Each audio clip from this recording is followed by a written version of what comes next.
ఒకే చోట ఎప్పటికీ ఆరని దీపం, మంచులో కూడా వేడి నీరు, ఒక దేవి చెట్టుగా మారింది. ఇది నిజంగా ఉన్న స్థలం. ఉత్తరాఖండ్ హిమాలయాల్లో ఒక దివ్యమైన స్థలం ఉంది. ఈ దేవాలయం సంవత్సరంలో కేవలం 6 నెలలే తెరుస్తారు.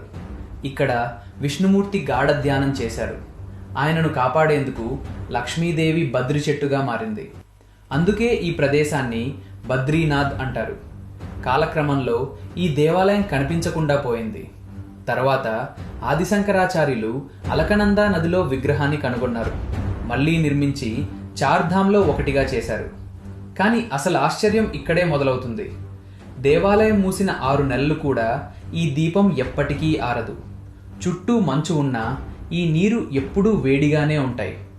ఆరని దీపం, చల్లారని నీరు, ఇదే బద్రీనాథ్. ఒక్కసారి సందర్శించండి. ఆ పవిత్ర అనుభూతిని మీరు స్వయంగా అనుభవిస్తారు. Like, share and follow for the next part of Chardham series.